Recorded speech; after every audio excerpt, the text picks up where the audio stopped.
Hello, welcome to this meeting, which is a webinar on the role of the relevance criterion in development monitoring and evaluation, which we are organizing as part of the GI Global Evaluation Week. My name is Kim Fors. I'm a member of the Swedish expert group for AIDS studies, and it will be my pleasure to moderate today's seminar. For those of you who don't know, the Expert Group for AIDS Studies is a government committee mandated to evaluate and analyze Sweden's international aid. EBA consists of an expert group of 10 members and a secretariat, and we are based in Stockholm. We commission and write reports, lead workshops and seminars, and arrange meetings between different aid actors. And more information about us is available on our website, which you see the address to here. It's www.eba.se. Today's seminar is also a launch event for a new EBA working paper with the title Relevant, Almost Always, Relevance in Development Cooperation. This paper was written by Joel Samoff, whom we are very happy to have with us here today. Joel is an educator, researcher, and evaluator, and adjunct professor in the School of Humanities and Sciences at the Center for African Studies at Stanford University. He studies links between research, public policy, and foreign aid with a particular interest in education and with a primary geographic focus on Africa. You are very welcome here, Joel. Today's program is very basic. We start with a presentation of a report by Joel. Then that's followed by a panel discussion with 3 persons taking part: Cecilia Youngman, Alison Pollard, and Senda Ophir. I will present them a little bit later after we have heard Joel's presentation. I would like to say particularly that we really like to hear from everyone in the audience throughout the event. So please use the chat to post any comments, reflections, or questions, and we will do our best to pick them up as we go along. So that being said, over to you, Joel. We look forward to hearing what you have to say about relevance, which we are sure to be very relevant. Thank you. Thank you for the challenge. I'm pleased to be talking with you. That is the seminar in the larger group about this dimension of evaluating development cooperation. The starting point for this analysis that I developed was a problem identified by EBA. EBA, in its review of evaluations of activities funded by Sweden, found that nearly all the evaluations found the activity relevant. Now, what does that mean? The starting point here is the Development Assistance Committee of the OECD, which has developed 6 evaluation criteria, including relevance. And relevance is understood in those terms as doing the right things. That's the shorthand that is used by OECD DAC and then periodically CETA. And CETA has adopted and implemented the OECD DAC relevance criterion, retaining that core understanding that relevance is doing the right things. So if so, then what's the problem?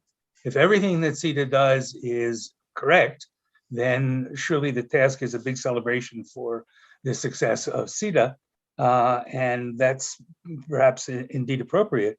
But an evaluation criterion with no variation can contribute neither to CETA's efforts to use the results-based management or to its partners' efforts to improve what they can do. And that then led to this evaluation and assessment of the relevance criterion. And my concern here is not that evaluators are not doing a good job or doing their job well, but rather that common expectations for evaluators lead to this outcome. In order to develop this analysis, I did several things. I reviewed CETA and OECD DAC documents, including policies and guidance, including a recent update of guidance by both OECD DAC and then CETA. I reviewed annual summaries of CETA's evaluations over a 5-year period. I spent quite a bit of time doing detailed reading of the evaluations of decentralized activities over the past 2 years and samples from preceding years. And I spent some time looking at selected evaluations of other agencies' funded activities, both those that employ the OECD DAC criteria and those that do not. And out of my initial reading, 3 observations stand out. First is that relevance is a presumptive criterion. If CETA has funded the activity, then CETA clearly has decided that it is doing the right thing. And that's a message that reaches evaluators. There is a presumption that whatever it is that's been funded is indeed the right thing to do. The second is that relevance is a gatekeeper criterion. Effectively, it comes before the other criteria.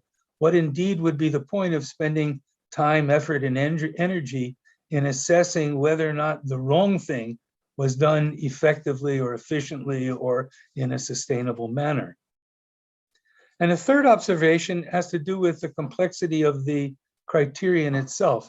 And here we need to take a minute and look at the criterion as it's specified, as it's written. The relevance criterion expects evaluators to assess, I'm quoting, the extent to which an activity's objectives and design. So stop there. The evaluators are expected to look for any evaluated activity at objectives and design. And what are they to look for? Well, they're to look for the needs, policies, and priorities. So objectives and design, 2 evaluation paths. Down each of those paths, 3 main dimensions to be addressed. And whose needs, policies, and priorities? Well, beneficiaries at the global level, beneficiaries at the country level, presumably beneficiaries at the local level, partners, that is CETA and others involved in the same activity, and other institutions. So 5 sets of perspectives for 3 dimensions along 2 paths: objectives and design, 3 main dimensions, 5 different perspectives for those dimensions. And that's all pre-activity, that is objectives and design. Those are developed before the activity has started. Evaluators generally are expected to undertake their work after the activity has been completed, and therefore they're also concerned with implementation. And that would be then a third big path: objectives, design, implementation, needs, policies, and priorities for 5 different beneficiaries. You can see that the complexities are such that the task would become impossible to manage even before the evaluators add their own criteria and their own perspective. And so, not surprisingly, how have evaluators responded? Recall that the finding was that nearly all of the funded activities that initially Eva reviewed and then I reviewed were found to be relevant. How did they get there? Well, 2 main paths. One is relevance by definition. CETA said it was relevant in funding it. And then in the absence of compelling evidence to the contrary, then tick the relevance box and move on to more interesting stuff. Or relevance by a kind of choice by the evaluator. The evaluators, it turns out, when you look at what they've done, select a policy or a vision or a goal from a pretty large set. National goals, CETA's goals, sustainable development goals, general good things like environmental protection, then compare the activity to one or another of those, whichever they've chosen, and say, yes, indeed, the activity is relevant. If the activity is adult education, the evaluator can find a national policy on adult education and say, therefore, it's relevant. Whatever the activity is, there's something that can be used to attribute, to make it relevant. So it's not surprising that in the end, nearly everything is judged to be relevant. CETA, however, wants to make this criterion work. And so the next step was to identify problems that need to be addressed to make this criterion a more useful part of the evaluation process. And I spend time on several, but for the purpose of the discussion, let me identify 3 problems that need to be addressed in making this criterion, the relevance criterion, useful in the evaluation process. The first is, because the criterion is relational, that is relevant to what, there has to be a concern with how do we get to the what? Relevant to what very quickly becomes relevant to whom, whose needs should have the highest priority? Why, theirs. Whose policies should determine relevance? Why, theirs. Whose priorities should be used to distinguish between what is and what is not relevance? Why, theirs. So an initial initial challenge to be addressed is that relational characteristic of the criterion. A second problem that needs to be addressed is that, as written, the relevance criterion ignores complexity by assuming that there's a harmony among all the parts. So go back to the parts. objectives of design, then implementation, then needs, policies, and priorities, then 5 different beneficiaries. And there's a kind of presumption that they all go together in some way or other. It will all be more or less effective, more or less relevant across all of those different parts. And there's very good reason to think that policies, needs, and priorities are often in tension, indeed within CETA, and certainly between CETA and its partners, and within its partners, and across its partners. So where needs, policies, and priorities are in tension, where development partners in Sweden have divergent policies and different priorities, and where a particular activity and its institutions are buffeted by those tensions, what then is relevant? And that's a challenge that has to be addressed in implementing this criterion. A third challenge is to address how is it to be determined what are the right things? So there are really several sub-issues on this challenge. Whose perspective is to have the major weight in the evaluation process? When the evaluator sits down and says, is this relevant? Is it relevant from CETA's perspective? From the country that is the recipient of the funding? Is that the perspective? From the perspective of the intended beneficiaries? Does the evaluator bring her own or his own perspective to this process? And then, second, who is to determine whose perspective is to have the major weight? Is that the evaluator that must choose to decide whose perspective to use?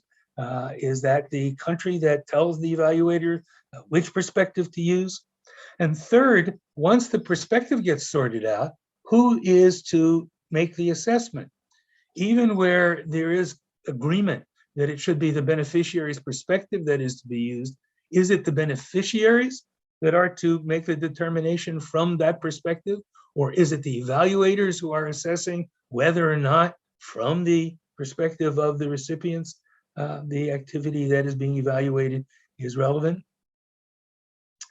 All of these are complexities of the criterion as specified that need to be addressed in order to make it more relevant, and make it more useful. And it's also important for development assistance over a longer term, because ignoring these different assessments, ignoring the divergence that will come from using different perspectives, makes it difficult to understand, for example, why a community has not asserted ownership over what is an apparently very successful activity and has not continued it beyond the end of the development assistance process. Okay, so what then? As I've noted, and as we started with, most often relevance in this application is a tick box, the conclusion that CETA is doing the right things. That's pleasing, but it's not terribly useful for the evaluation process. And therefore, what then? What can be done? And the first answer to the question, of course, is one could drop the criterion. And I think there are pretty good reasons for eliminating the relevance criterion from most evaluations and limiting it to a few evaluations in which it is the primary objective of the evaluation and make the focus of that. But it's also important to think about how it might be revised, assuming it's not going to be dropped. And in my analysis, I've developed a series of recommendations. And for the purpose of the seminar, in order to move along a bit, I want to cluster those into 3 clusters of recommendations to suggest where I've gone in my analysis.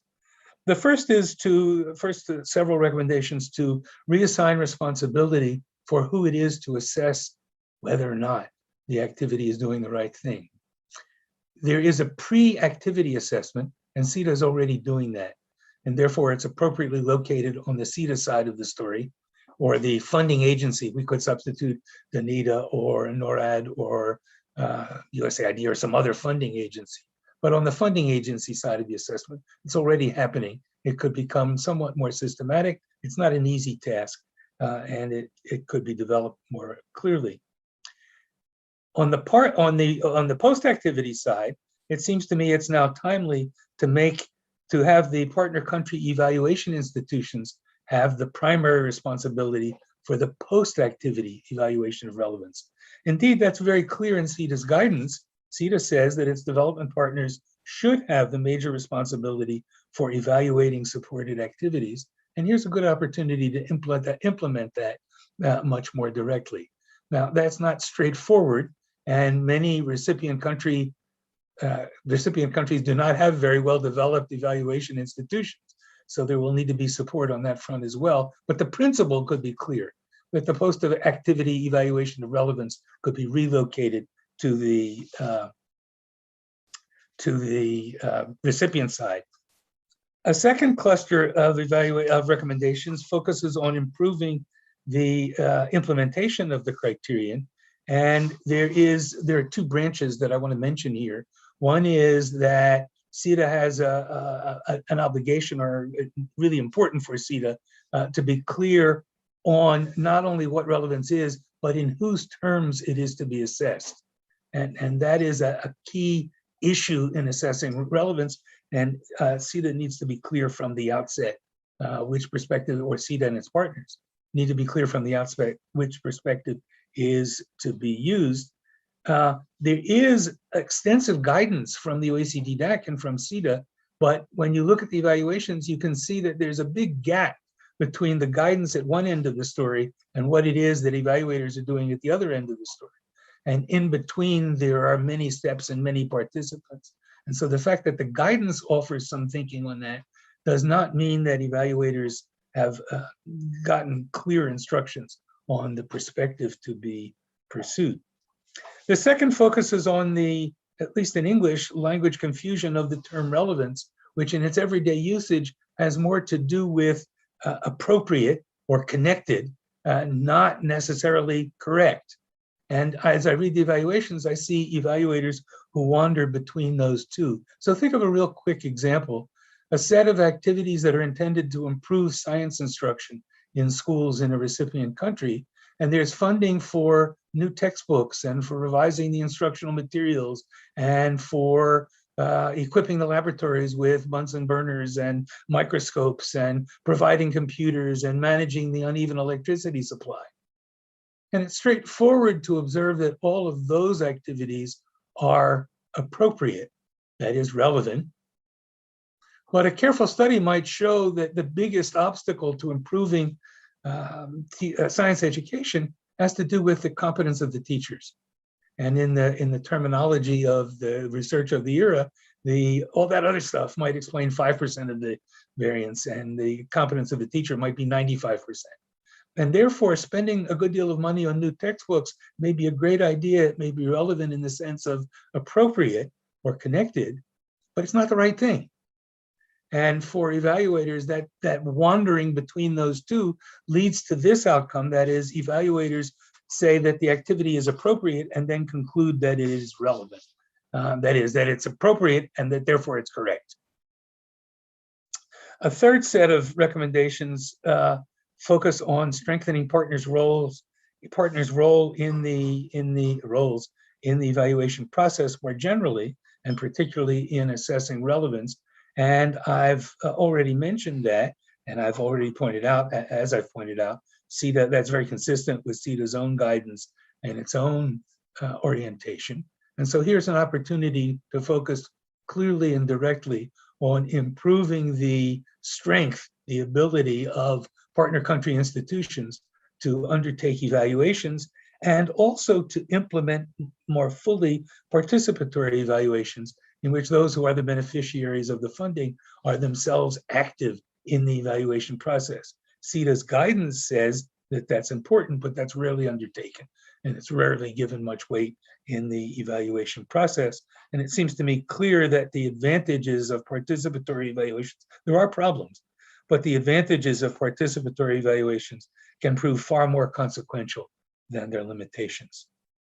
A final step then in improving the effectiveness of the criterion, the relevance criterion itself, is that CETA needs to reinvigorate the environment, CETA and other agencies. At the moment, everybody's used to the idea of, yes, relevant, tick the box and move on. And in order to change that expectation, there needs to be a pretty clear statement from the funding agency side that we are rethinking how this evaluation of the relevance criterion should be done, and we want it to be done differently. And there needs to be a clear communication, which I have not seen from the funding agency, that it is indeed, it anticipates, it's prepared that evaluators may find some activities not relevant, that is not correct, and that it will not have a long-term negative consequence for evaluators to write an evaluation that says this activity was excuse me, in the assessment of the evaluator not correct. And in my recommendations, I suggest that evaluators need to treat the criterion then in that mode like other criteria. It needs to be laid out and to assess, then it needs to have an evidence base, and all that needs to be included in the assessment. So assessing relevance, doing the right things clearly remains important. Unpacking the criterion makes that possible. And reorganizing responsibility for assessment, it seems to me, can both facilitate results-based management and at the same time deepen and strengthen partners' participation in the evaluation process. I trust I've said enough to challenge the thinking of my colleagues and others involved in this process. I'll stop here and we can continue the discussion. Thank you. Thank you very much, Joel. That's great and a very good introduction and summary of your paper. It makes me think that evaluation as an activity can be said to rest on three pillars. It's methods, it's processes, and it's judgment. And isn't it so that relevance is much more about judgment than many other criteria? And it's in a way interesting that we as evaluators, we often feel quite comfortable with methods. We can dig into methods, talk about methods, discuss methods, etc. We're also quite keen on processes, but judgment has a fairly minor part in the overall discourse on evaluation. But the relevance criterion, as I take your introduction, brings us closer to that. One cannot forget processes and of course not methods either, but speaking of relevance takes us more into the field of judgment, perhaps. Anyway, that can be elaborated and other things as well in the discussions that are to follow. And let me now take the opportunity to introduce the panelists. First, we have Cecilia Youngman, who is Managing Director for NIRAS International, a consulting company based in France. She has over 25 years of experience of working in international development cooperation, both in evaluation and other fields, and pretty likely that many of you have met her over the years. Senda Ophir is also an independent evaluator and scientist from South Africa, working at the intersection of evaluation, development, and transformation. And she's also former president of the African Evaluation Association. And at present, she serves as the interim chair of the Council of International Evaluation Academy. And Alison Pollard works as an evaluation policy analyst in the Development Cooperation Directorate at the OECD. And in this role, she coordinates the DAC network on development evaluation, and she also works with the COVID-19 Global Evaluation Coalition. So over to you, and let's take it in the tone that I introduced you. So please go ahead, Cecilia.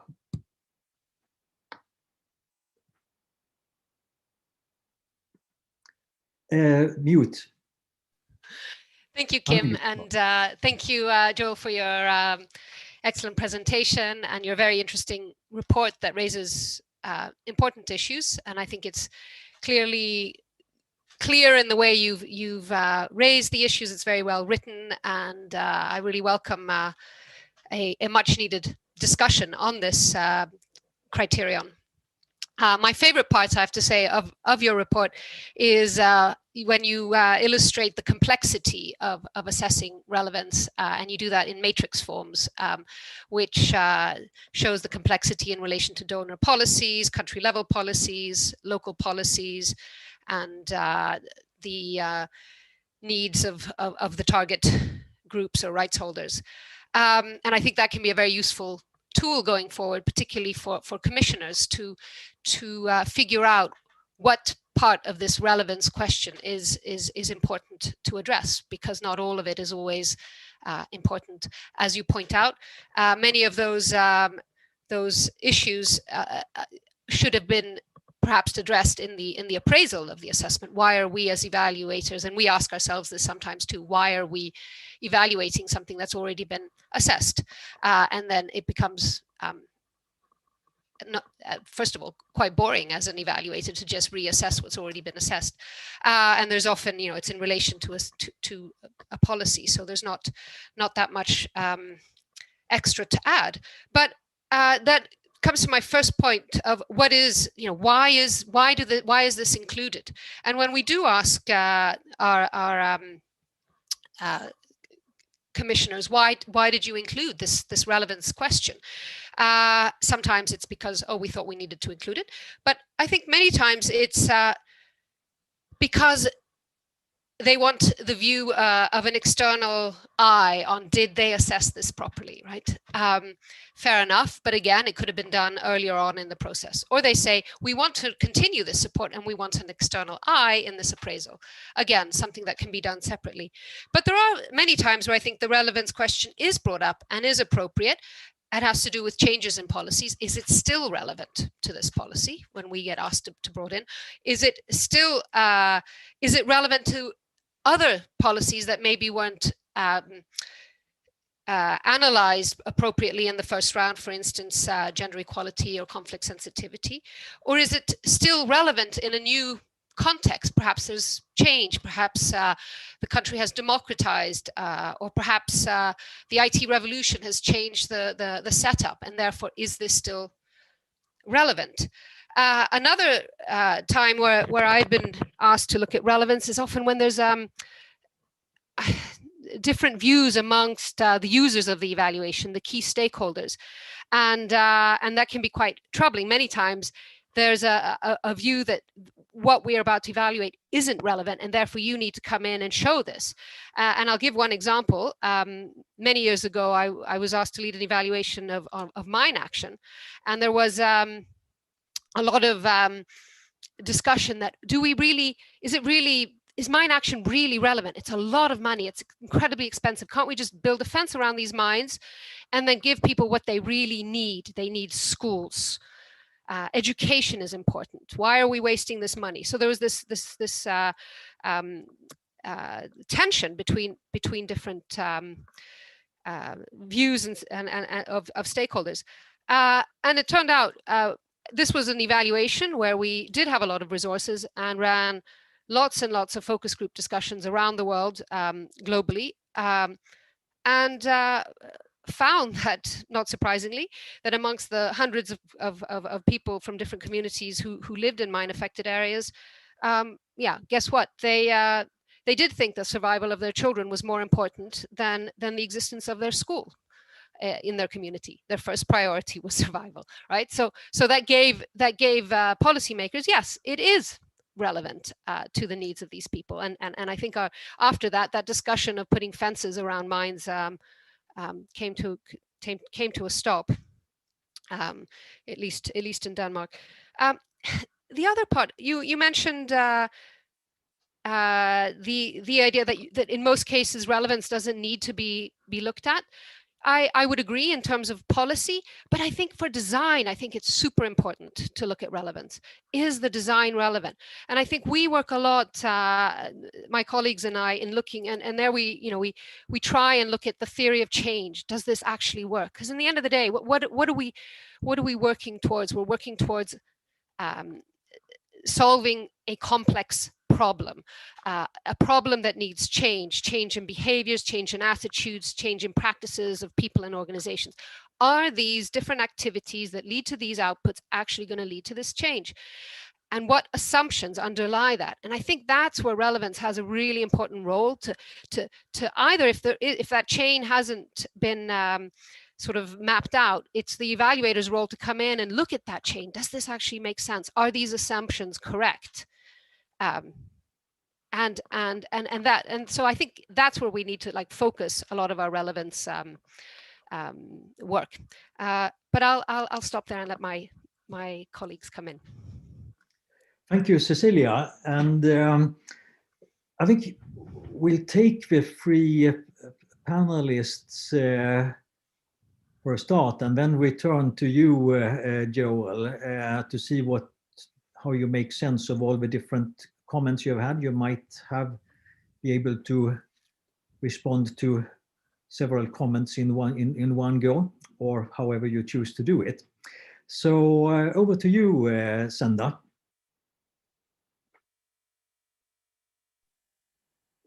Thank you very much, Kim. And I want to add my congratulations to Joel for what I think is a very thoughtful paper and something that helps us to go deeper into the interrogation of the DAC criteria that are so important in our line of work. It's extremely important to look at criteria with this kind of depth of nuanced understanding of what may and may not be appropriate in what we do.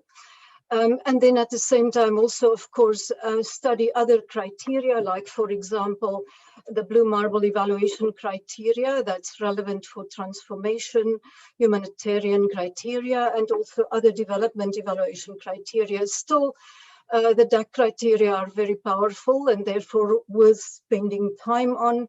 And I really also want to, at this stage, thank Megan and her team in OECD who made a real effort to produce guidelines earlier this year that are very useful in highlighting some of the challenges and opportunities that they present.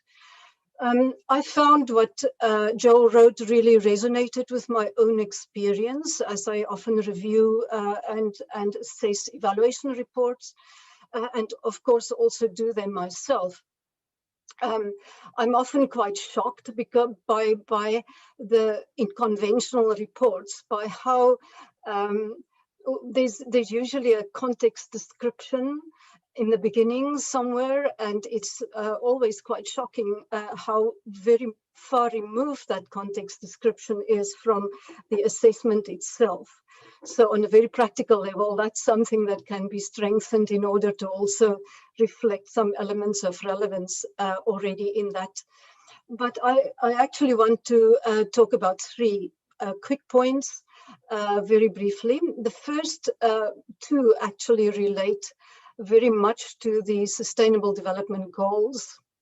I find that everybody in every evaluation almost that one deals with asks and refers to relevance to the Sustainable Development Goals. And it's obvious why this is important. And that is also the one where everything is literally relevant to the Sustainable Goals because it's so ambitious and broad in scope. But I very often find something not relevant to the SDGs, and I always give the reasoning, and that is that at the core of the Sustainable Development Goals is recognizing the importance of the connectedness between things, the need for integrated approaches, and for transformation, right? So it's the systems approach to the Sustainable Development Goals. Doing small projects in a particular goal does not reflect the spirit of the SDGs. And so we need to ask ourselves whether any initiative can be assessed as relevant to the Sustainable Development Goals if it does not reflect that underlying logic about the connectedness between things.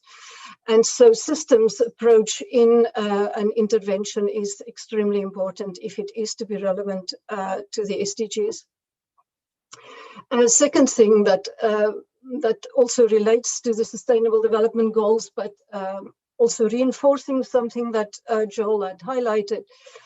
He noted that some evaluators assess that what is done as relevant is assessed as relevant if the donor judges it to be so at the beginning of the support.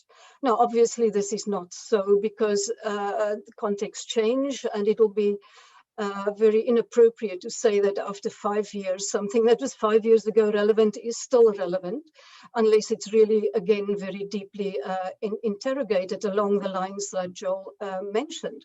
So as the DAC criteria also highlight in the guidance, responsiveness to change in context and insight is crucial. He also noted that donors' priorities often determine whether something is considered relevant or not.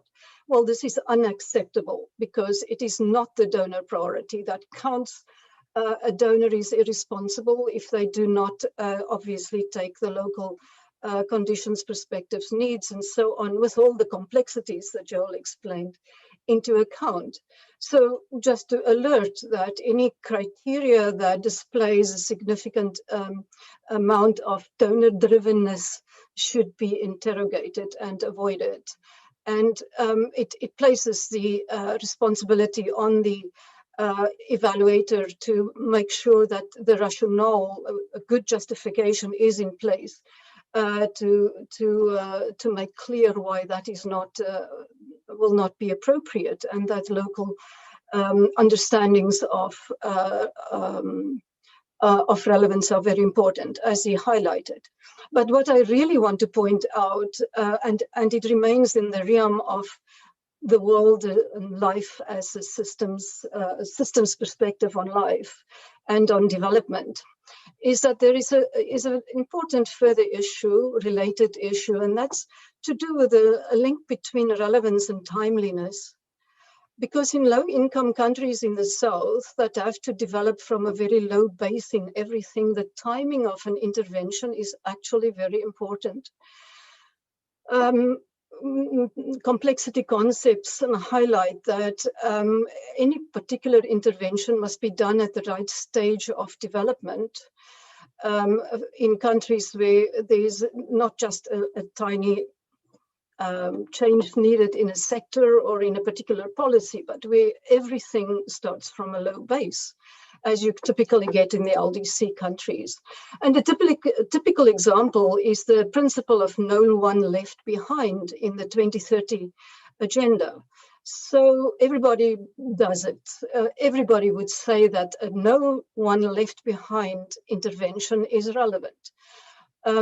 It's, in my view, however, unethical to say so when a no one left behind initiative is launched too early in a very economically poor country, a least developed country, where it is very clear that the infrastructure and the institutions that are in place will not be able to sustain that initiative, which is usually the last mile. It's the most expensive, the most difficult type of intervention to reach the most vulnerable, the most marginalized.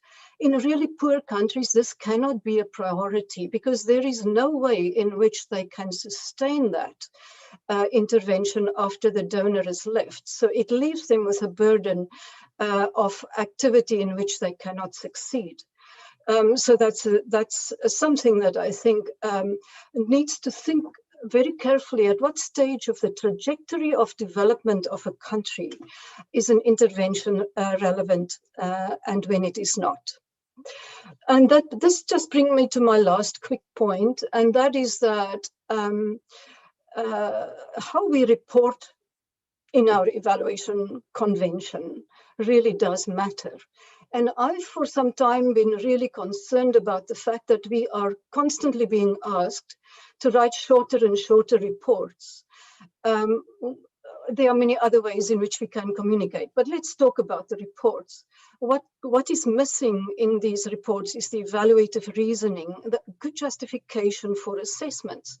And we can probably, and we do use rubrics that make it clear, but in most of the evaluation reports that I see these days, they are so brief that the evaluative evidence and the reasoning behind it and the values that underlie it are not clearly spelled out. And that is, in my view, very problematic. This simplification of everything means that it is very often not possible to understand on what basis assessments were made, and the nuances that you need when you deal with relevance, as Joel's paper explains, get lost under a rhetoric of everything is fine, everything is relevant. So that is just something that I would urge us all to look into.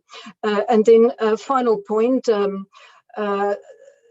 Alston, who used to be UN Special Rapporteur on poverty, extreme poverty and human rights, wrote a report last year in the middle of the year, and he said it was a scathing report in which he said that development has been highly unsuccessful.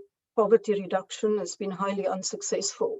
And if China wasn't there, then almost nobody would have been taken out of poverty. And of course, that is something that we hear very often. And so this is just, I guess, a call on all of us to try to interrogate whether the criteria that we use are really really what we should be using if we want to contribute to extreme poverty reduction that actually works. That is, after all, what many of us try to do, and doing so by proper development. So this is a really serious issue for people in the global south, and therefore I really appreciate Joel's effort to clarify this and make us work much better with the criteria of relevance. Thank you. Thank you very much, Sanda. There's a lot to think about there, both practically in terms of how we write reports and for whom and how long and what kind of narratives, and about the ethical issues as well, and the processes, and our focus on criteria. I'm sure we'll get back to that in the discussion as well. Alison, we look forward to hearing from you. Thanks very much, Kim, and thanks to Joel and the panelists for your views. But particularly to Joel, I thought your report's very thought-provoking and useful. And this year, the OECD is working closely with DEVAL, the German Institute for Development Evaluation, to share different experiences of interpreting and applying the evaluation criteria, and we will certainly look forward to your report and the findings and future discussions with CEDA being part of this learning process. We're very keen to learn from the global evaluation community, so thank you very much for that. I wanted to talk a little bit firstly about some of the background and context to the recent changes in the criteria. And then reflect a little bit on my own personal experience of applying relevance within evaluations. So I've worked for the OECD for about a year, but I have about 10 years experience, either from a commissioner perspective or evaluator, and other learning experiences of trying to apply and interpret relevance within different evaluation activities. So firstly, a bit of background. I think you're all aware that we recently went through a process of trying to review and understand feedback about the evaluation criteria, and it was a global consultation that was started in 2018. There were workshops, discussions in different parts of the world, meetings with different UN agencies, and lots of different evaluation stakeholders. We received nearly 700 responses to our survey about the criteria, and some of our findings resonate very much with the findings in the report, Joel. So there was quite a lot of people responding that all too often relevance is reported as a kind of tick box exercise. It's not reported and reflected in a more thoughtful way. But similarly, there was very strong feedback that we heard about the importance and the value of the criteria, and there was a strong appetite to retain it and look again at the definition and some of the guidance. And I think the rationale behind that is a lot of the points that Cecilia talked about. So the importance of looking again and unpacking assumptions, trying to have an external or different point of view about whether the initiative remained relevant, and also to try and bring in the beneficiaries' perspective. We also heard that there was a better need to ensure that there was a time dimension, so different stages of the programme life cycle, and also looking at the trade-offs, so different views. People have different views about what's relevant, and I think that came out quite strongly and usefully in your report. And so in addition to that, we developed 2 principles which encourage people to look and apply the criteria thoughtfully, so looking very much at context and also at the purpose of the evaluation. So next I wanted to move on and reflect a little bit about my experience of trying to apply the criteria. And I also have experienced that it's all too often like a tick box exercise. It certainly can be that.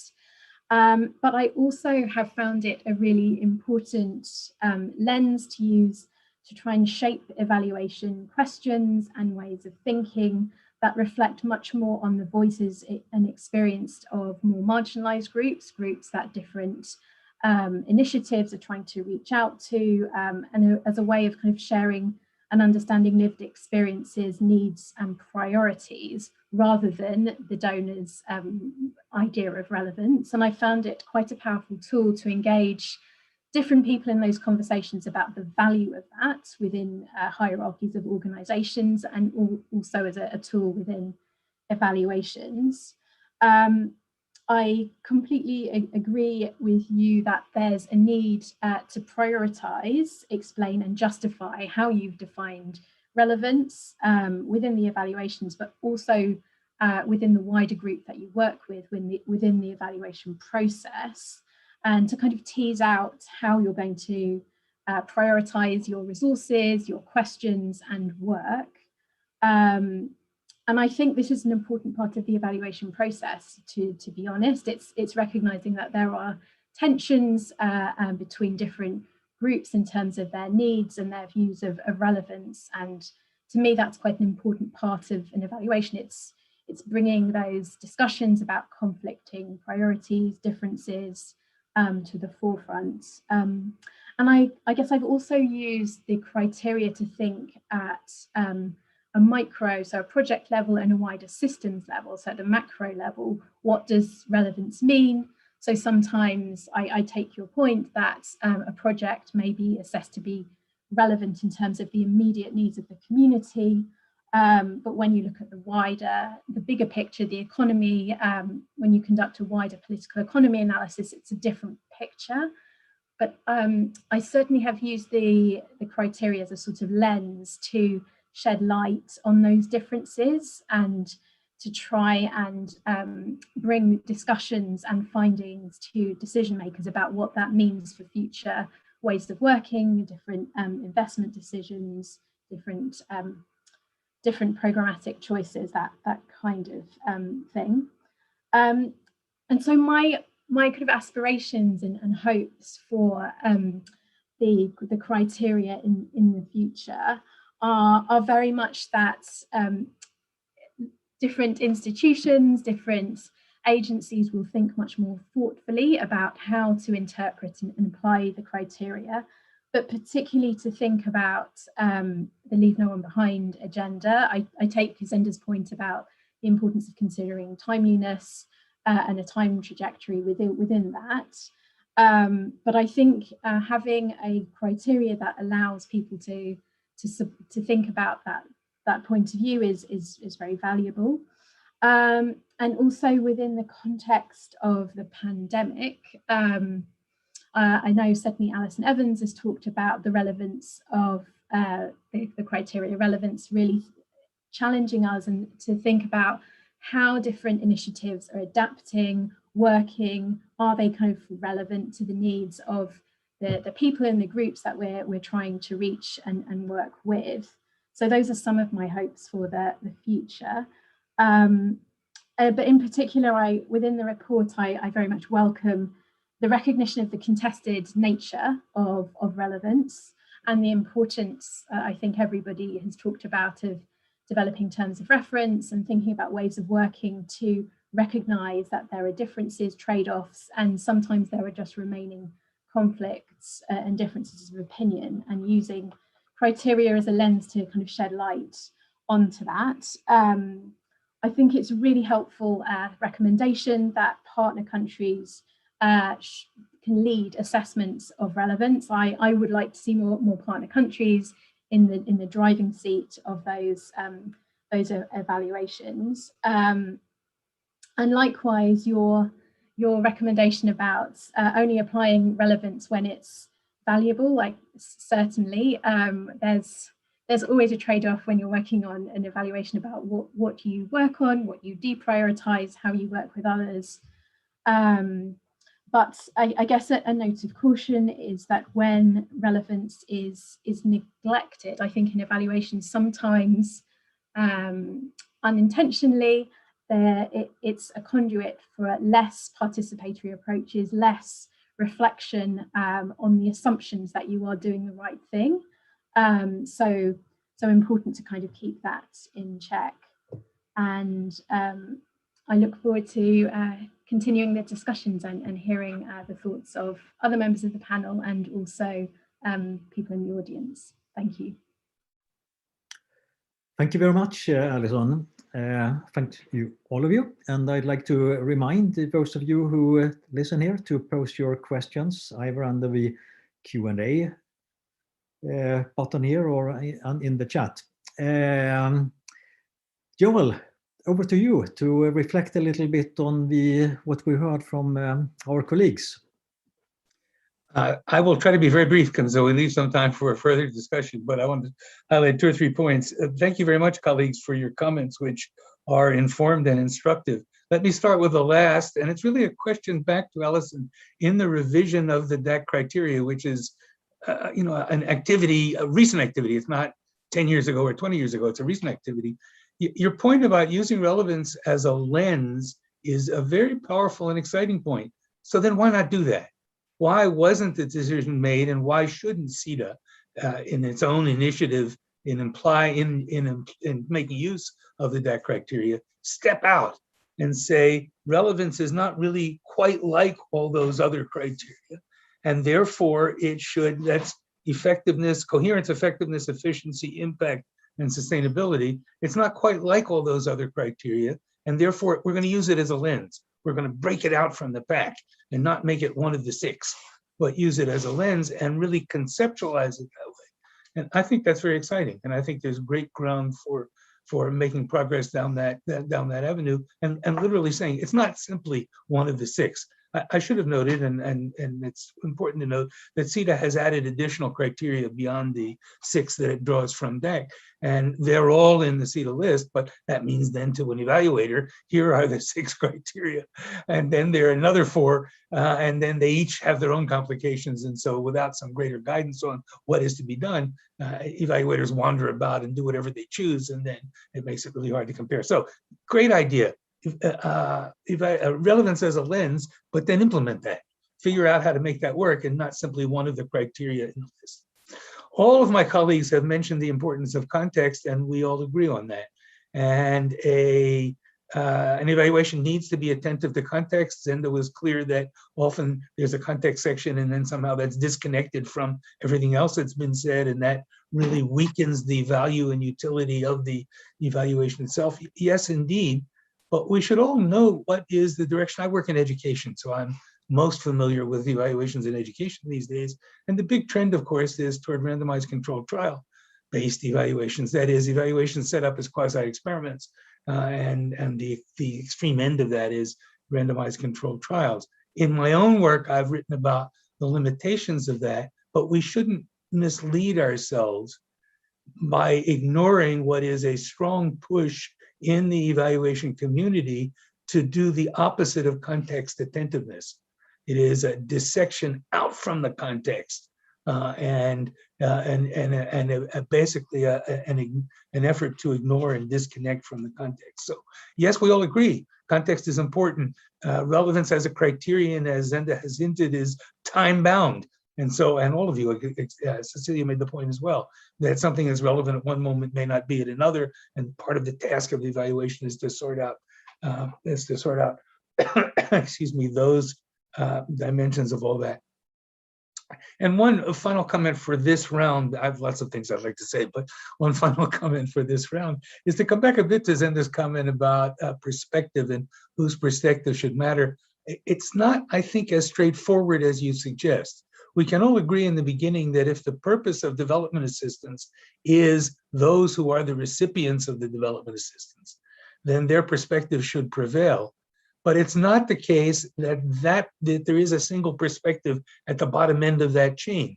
And so when there are people who are, for example, in Kenya, insisting that the development providers, the assistance providers, should halt their assistance because of the violations of civil rights and human rights in Kenya, then there is a demand that the funding agencies use their criteria to govern whether or not they're providing assistance.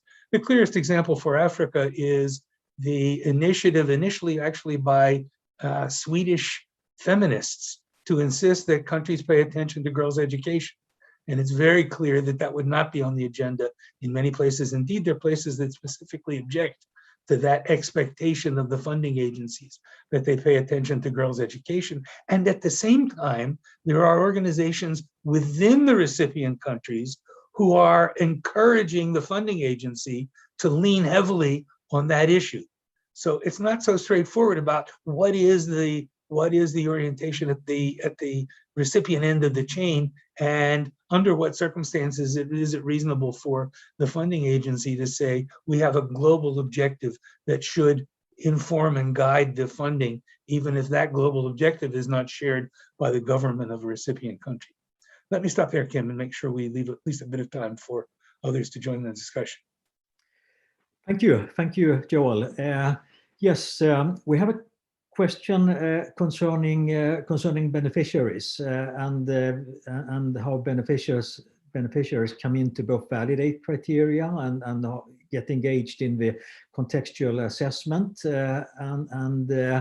so that one can benefit from the real knowledge, expertise, and voices in M&E systems. You have all touched a little bit on that, and it's also a part, quite a significant part of your both analysis and recommendations. But maybe for the benefit of the question asked here, could you comment a little bit more on that now? I wonder, Kim, if we should not pass the microphone a bit to my colleagues. I'm happy to comment on it. Let me just make one really quick comment, is we shouldn't presume a unanimity of judgment at any point in this set of relationships that start with those who are the recipients and then work their way up through country and region and continent and eventually to the funding agency. There are contested views in all of those levels, including among the beneficiaries. And so it's naive to think that a country has a view, meaning that there are no debates or disputes among people within the country about priorities or about needs. So let me stop for a moment and leave some space for my colleagues. A quick comment from Cecilia? Yeah, I totally agree with Joel. I mean, there is not one voice in a country. There is not one. If we talk about support to women, there's not one proto-woman that it's you know, the whole mix of views that we need to take into account, and that is possible to deal with in evaluation, but it requires, you know, good data to get that, and that can perhaps that exists already, and perhaps there is enough budget in an evaluation to do proper assessments of what the different views are and to nuance that in the overall picture. Then we can also say, maybe it's a bit presumptuous, but there are national policies that possibly, if it's a strong a country with strong democratic traditions, that the views of a majority of the people are reflected in the policies of what's needed, in the same way that policies of developing countries, of bilateral development agencies reflect there's some sort of coherence with the policies of the country that they're working in, because it should be based on what, you know, if it's government to government support, there should be some coherence. But the reality is it is much more messy and more difficult to assess. If it's a smaller, you know, more limited type of assistance, it's sometimes you know, there might be easier methodologically to work with that, but it is a messy world. Thank you. I would love to leave the word onwards to you as well, Alison, but I noticed that we are closing in a minute. So, and I don't want to miss thanking you all for participating here, for you, Joel, for writing the paper and presenting it to us here, for Senda, Cecilia, and Alison to take part in the panel, and for those of you who have listened to have been here listening. And I would just like to conclude by saying that you can find the links to all our EBAS seminars and reports on our website, including Joel's working paper there, and you also find the podcast, and you can register to the newsletters up there. And there will be another EBA event tomorrow at 3 p.m. Which will be on how to measure the impact of democracy assistance using quantitative analysis. So you are welcome to join that as well. That will be a very different seminar from this one, but interesting too. Thank you very much, all of you, and see you at some other time.